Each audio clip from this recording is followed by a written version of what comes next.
Good morning, student. Welcome to chemistry class.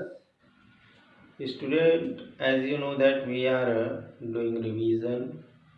In revision, we finished theory of the electrochemistry. Now we are on numerical. In yesterday video, we saw the some numerical with the theory. Today we will see numerical only, and we should try to use all type of formulas to complete the numerical.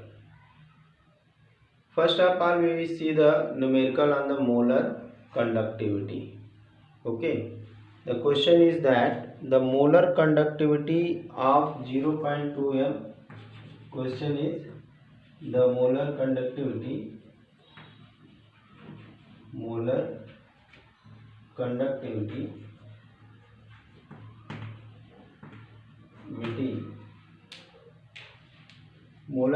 molar conductivity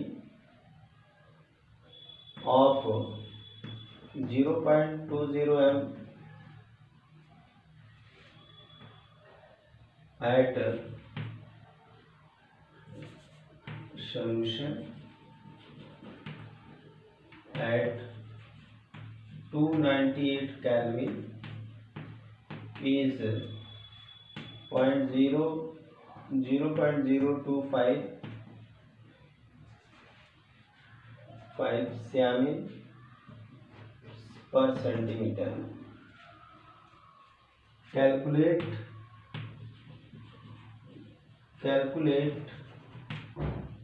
molar conductivity. ठीक है, हमें इसकी molar conductivity calculate करनी है। तो हमारे पास यहाँ पे कंसंट्रेशन दिया हुआ है मोलरिटी 0.20 m और यहाँ पे हमें के की वैल्यू दी हुई है। ठीक है, कंडक्टिविटी की वैल्यू के की वैल्यू दी हुई है 0.025 Siemens पर सेंटीमीटर और यहाँ से हमें मोलर कंडक्टिविटी निकालनी है। ठीक है, तो ये हमारा क्या आएगा, फार्मूला होता है मोलर कंडक्टिविटी इक्वल टू के into 1000 upon m for molarity. तो यहाँ से हमारी ये वैल्यू रखेंगे 0.025 इंटू 1000 ओके अपॉन मोलरिटी हमारी कितनी है 0.20 ओके। तो यहाँ से हम क्या लिख सकते हैं, इसको हम जो है कि अब बस सॉल्व करना है। सॉल्व करिए फटाफट, तो सॉल्व करके बताइए। यहाँ न्यूमेरिकल दिख नहीं रहा है तो हम इसको इधर कर देते हैं 0.2025 इंटू 1000 अपॉन 0.20। इसे बस सॉल्व करना है।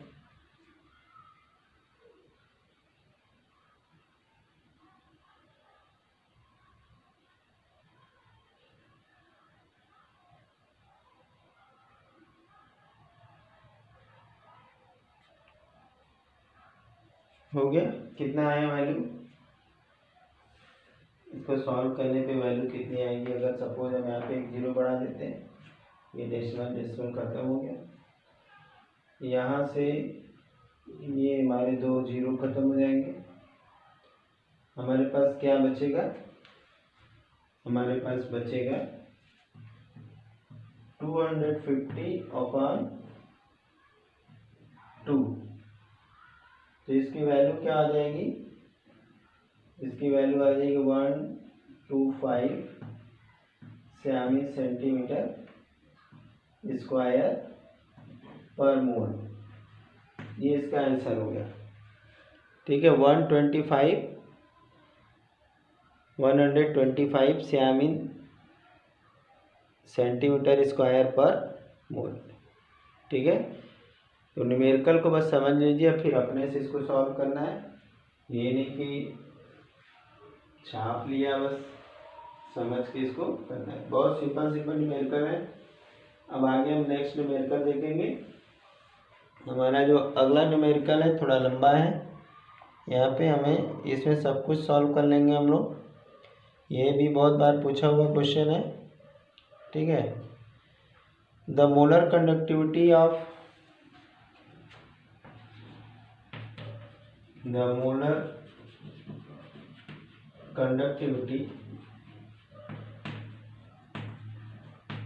of 0.001 m acetic acid is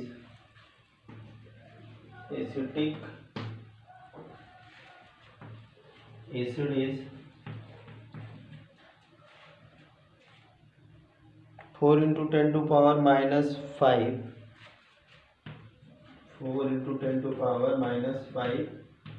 Siamin per centimeter. Calculate the dissociation constant. Calculate the dissociation constant.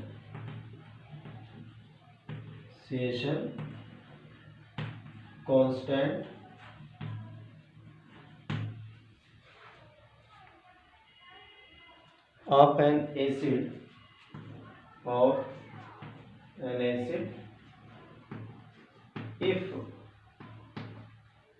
if molar conductivity at infinite dilution, if molar conductivity at infinite dilution is what is molar conductivity at infinite dilution of acetic acid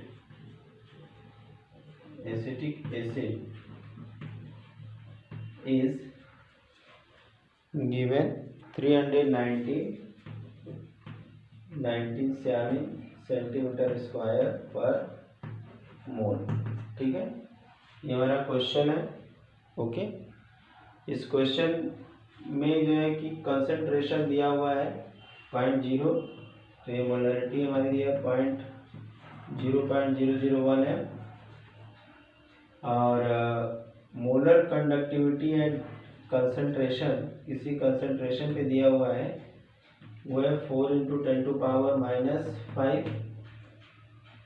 ठीक है,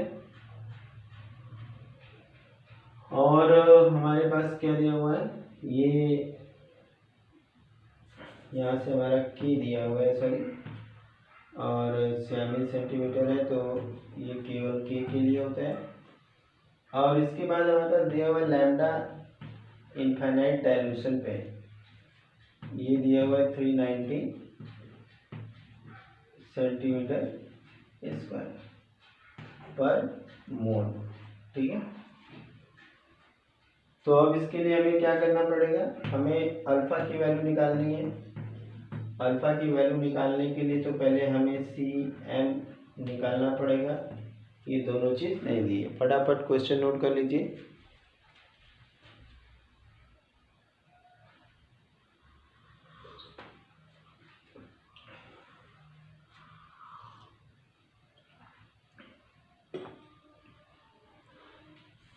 चलिए लगा लेते हैं numerical.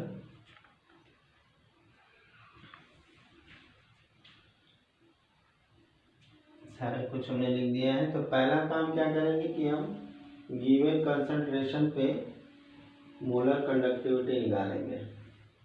पहला काम हमारा है, यहाँ से m इक्वल टू हो जाएगा K इंटू 1000 अपन कंसंट्रेशन मोलरिटी। तो ये दिया हुआ है 4 into 10 to power -5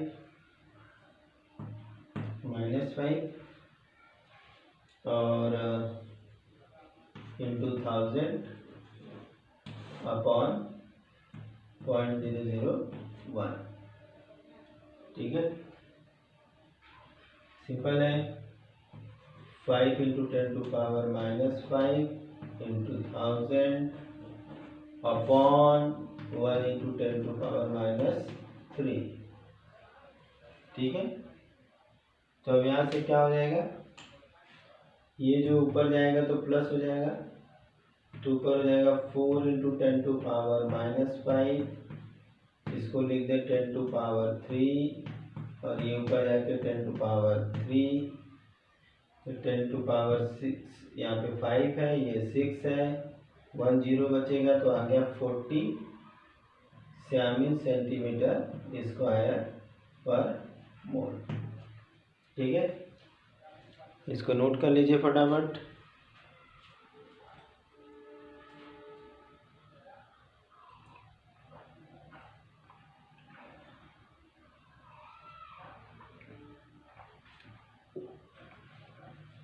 चलिए, तो ये आ गया। अब इसके बाद हम लोग डिग्री ऑफ डिसोसिएशन भी निकाल सकते हैं, और डिग्री ऑफ डिसोसिएशन आ गया तो alpha equal to molar conductivity at given concentration, molar conductivity at infinite dilution. तो ये हमारा है 40 और ये है 390। ओके, अब इसको सॉल्व कर देना है तो वैल्यू आ जाएगी हमारी, ये आएगी लगभग 0.10। ठीक है, और कुछ आएगा 0.10, और भी अगर इसको डिवाइड करेंगे तो लगभग 26 या 3 आना चाहिए। ये अल्फा की वैल्यू आ गई। और अगर हमें कांस्टेंट की वैल्यू निकालनी है, के की वैल्यू निकालनी है, ठीक है, अगर हमें के की वैल्यू निकालनी है तो इसके लिए हम लोग क्या जानते हैं, C alpha square upon 1 minus alpha. तो सी हमारा कितना है, 0.001 था, और अल्फा की वैल्यू हम लोग 0.10626 होल स्क्वायर ले लेंगे, और ये हो जाएगा हमारा अल्फा 1 माइनस 0.1026। ठीक है, बस इसको सॉल्व करना है, के की वैल्यू आ जाएगी। तो के की वैल्यू यहाँ पे सॉल्व करने पे आनी चाहिए, ये 1.17 into 10 to power -5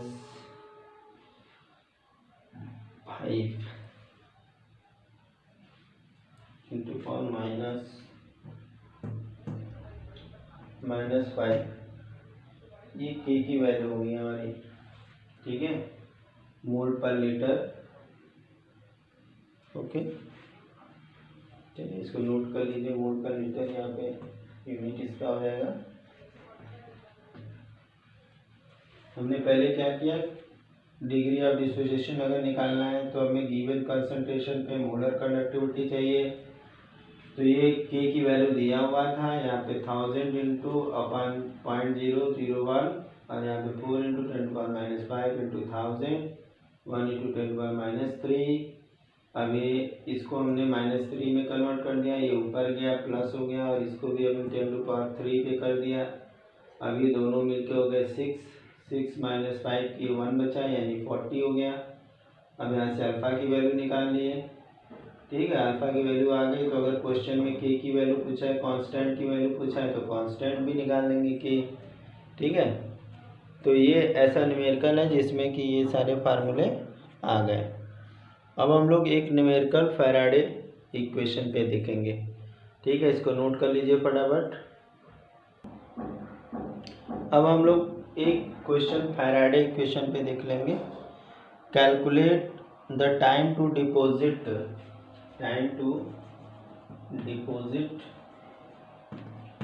deposit 1.27 gram of copper, 1.27 gram of copper Cu copper at cathode when current at cathode when current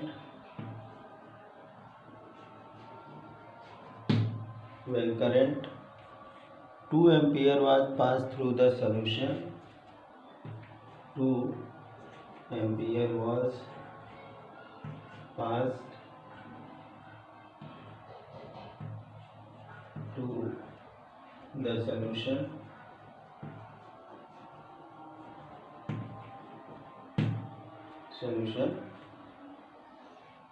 of CuSO4 or CuSO4.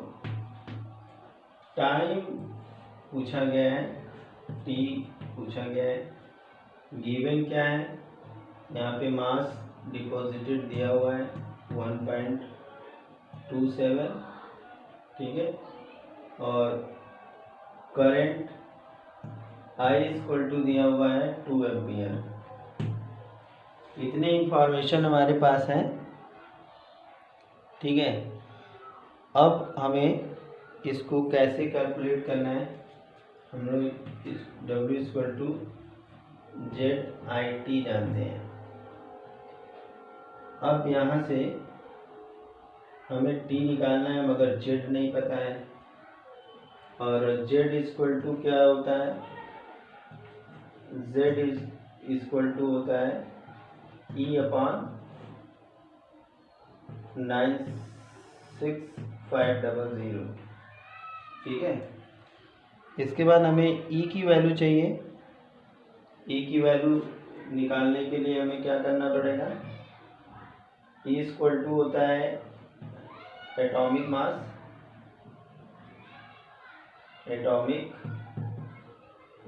मास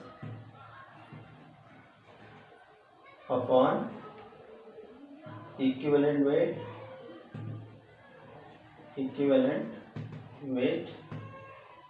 ठीक है,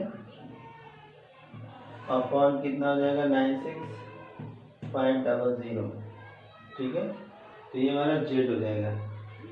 तो Z के लिए हम क्या रख देंगे, एटॉमिक मास जो कॉपर का होता है, कॉपर का एटॉमिक मास Cu जो होता है 63.5 होता है, और यहाँ पे इक्विवेलेंट वेट जो है, पहले हम लिख देते हैं इक्विवेलेंट वेट,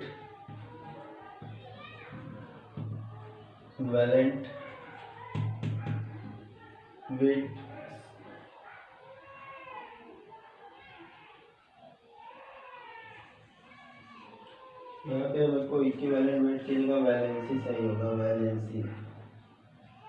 वैलेंसी, और यहाँ पे हमारी वैलेंसी है 2, वैलेंसी ऑफ कॉपर ये है 2। तो W इक्वल टू ZIT, तो हमें टाइम चाहिए, time equal to W upon Z into I, okay. चलिए नेक्स्ट, अब इसको कैलकुलेट, तो इसमें अब वैल्यू बस पुट करना है। अब इसमें वैल्यू पुट करते हैं, W, ये W रहेगा, Z की जगह पे हम E रखेंगे इंटू I, ठीक है, और इंटू 96500, ठीक है। अब इसमें क्या करना है, W की वैल्यू कितनी दी है, ये W है, ये वैल्यू दी हुई है 1.27 ग्राम, और ये 96500, और E की वैल्यू हमारी क्या हो जाएगी, एटॉमिक मास अपॉन वैलेंसी, तो 63.5/2, ओके। और आई की वैल्यू हमारी दी हुई है 2 एम्पियर, ठीक है। इस 2 से 2 ये कट गया, ओके। इसको नोट कर लिया सबने, ओके। अब इसके बाद इसको हमें कैलकुलेट करना है। कैलकुलेट करके कितना आना चाहिए इसको,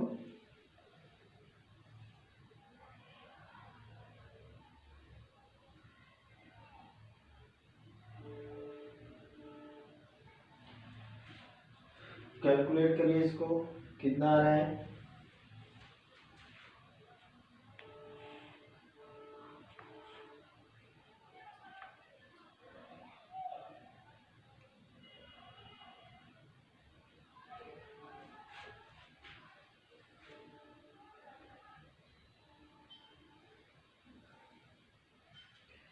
इधर एक जीरो बढ़ा दें तो ये डेसिमल भी उड़ जाएगा यहाँ से,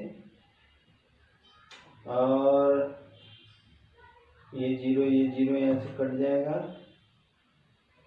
अब इसको सीधे मल्टीप्लाई करना है। हमारा ये 127 × 9650/635, ठीक है।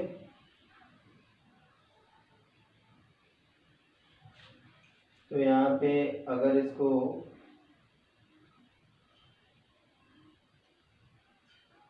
इससे ये 5 टाइम में कट जाएगा,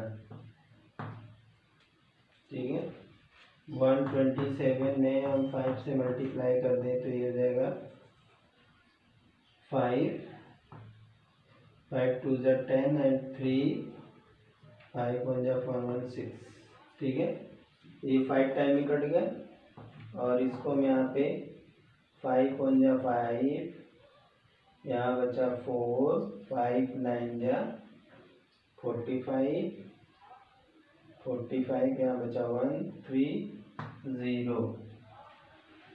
तो यहाँ से हमारा t = आ गया, t की वैल्यू हमारी आ गई। यहाँ पे क्या होगी t की वैल्यू, इसको इरेज कर देते हैं।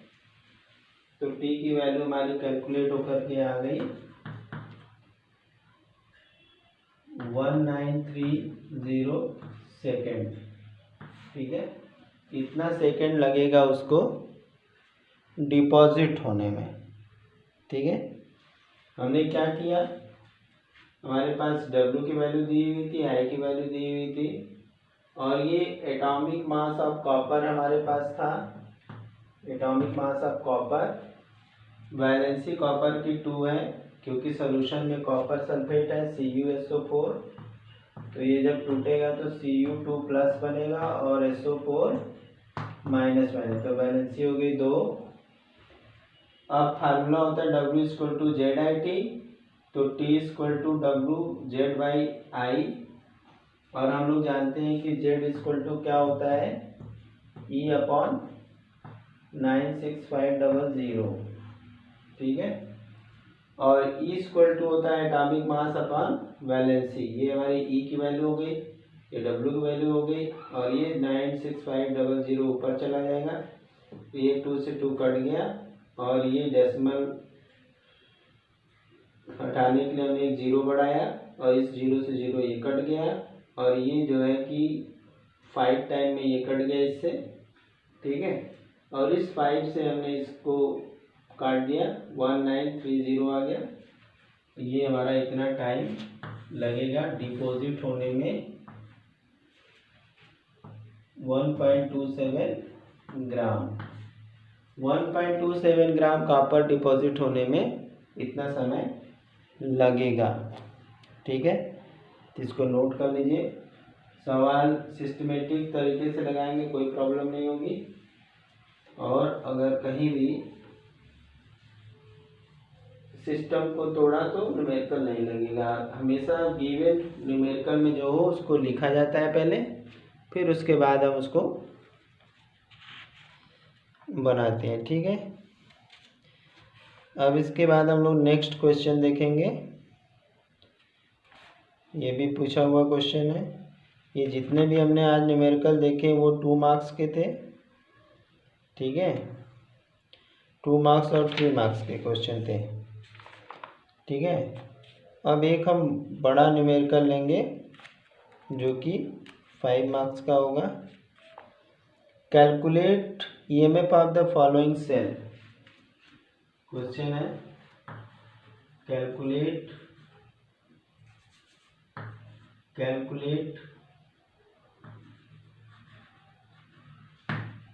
EMF of following cell।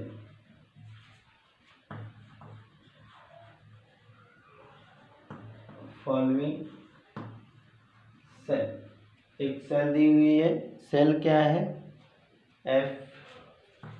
Fe का ऑक्सीडेशन हो रहा है Fe2+ में, ठीक है, और हाइड्रोजन का रिडक्शन हो रहा है। यहाँ पे जो इसका कंसंट्रेशन है Fe2 का दिया 0.001 है, ठीक है।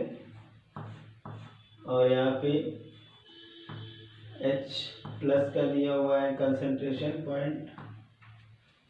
0.01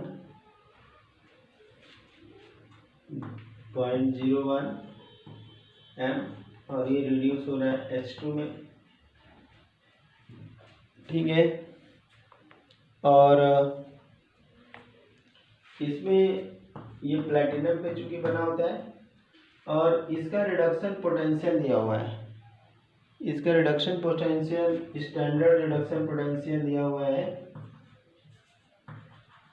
Fe2+ Fe, ये दिया हुआ है -0.044 वोल्ट, और हाइड्रोजन का रिडक्शन पोटेंशियल दिया हुआ है H+H2, तो 0.00 वोल्ट, ठीक है, इतना दिया हुआ है।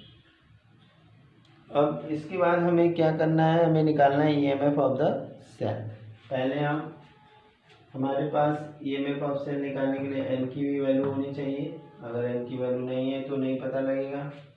हमें स्टैंडर्ड सेल भी चाहिए, तब जाकर के हमारा ये सेल निकलेगा, ठीक है। तो पहला काम है एन को निकालना। पहले हम एन की वैल्यू कैसे निकालेंगे, हम यहाँ पे ऑक्सीडेशन होता हुआ देख रहे हैं, +2 इलेक्ट्रॉन, ठीक है, आई बात सुने।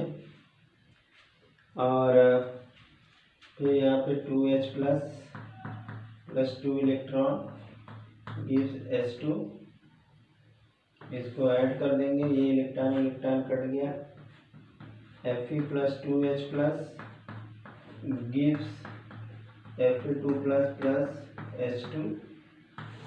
यहाँ से हमारी N की वैल्यू आ गई 2, ठीक है। अब हम लोग जो है कि ये निकालेंगे, तो E सेल इक्वल टू क्या होता है, E cathode minus E anode, ठीक है। यहाँ पे E कैथोड क्या है, कैथोड पे हाइड्रोजन है, तो 0.0 हो गया, माइनस एनोड पे क्या है 0.40, तो ये हमारा प्लस में आ गया, +0.40। हमें इस सेल की वैल्यू मालूम हो गई, ठीक है। तो एक एक काम किया हमने। पहले यहाँ पे नंबर 1 हमने जो है कि एन की वैल्यू निकाल ली, फिर इस सेल की वैल्यू निकाल ली इस इंफॉर्मेशन से। अब इसको निकालना है हमें, तो इसके लिए हम नॉश इक्वेशन यूज़ करेंगे, ठीक है। चलिए इसको नोट कर लेते हैं। अब इसको हम इरेज करेंगे ऊपर, ताकि हम बाकी वैल्यू निकाल सकें। तो हमारा फार्मूला सबको पता ही है, क्या है formula, E cell is equal to E cell naught minus 0.0591 upon n log concentration of Cu array Fe2 plus upon concentration of H plus square. ठीक है, इसकी वैल्यू आई 0.40 0.0591 अपॉन 2 लॉग इसका कंसंट्रेशन दिया हुआ है 0.001 और इसका कंसंट्रेशन दिया है 0.1 स्क्वायर। ठीक है, अब इसको हमें सॉल्व करना है। कैसे सॉल्व करेंगे?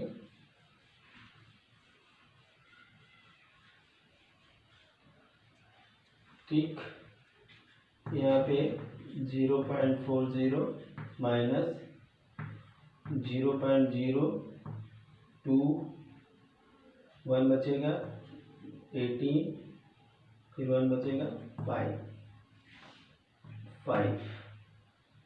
अब यहाँ से जाएगा लॉग।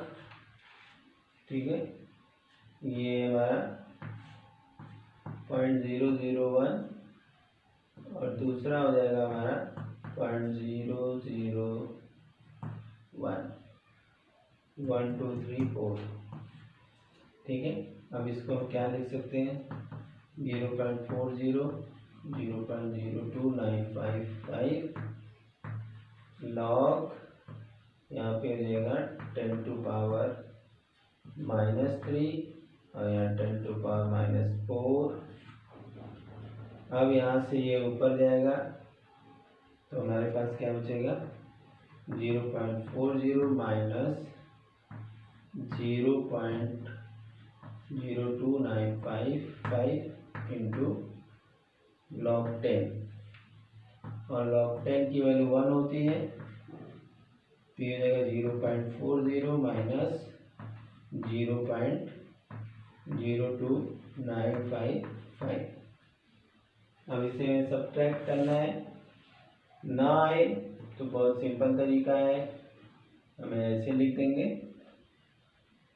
और यहाँ पे 0.950295 यहाँ बचा 5, यहाँ बचा 4, यहाँ बचा 0, यहाँ बचा 7, यहाँ बचा 3। ठीक है, तो ये वैल्यू आ गई हमारी, ई सेल की वैल्यू आ गई 0.37 वोल्ट। ठीक है, ये हमारा आंसर हो गया।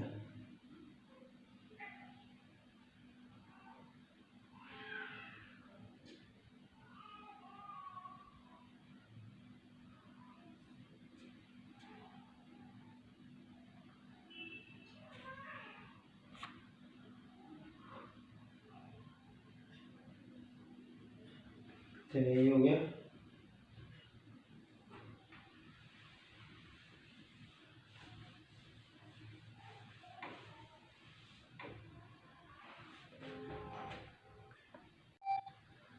तो अब हम लोगों ने यहाँ पे न्यूमेरिकल देख लिए।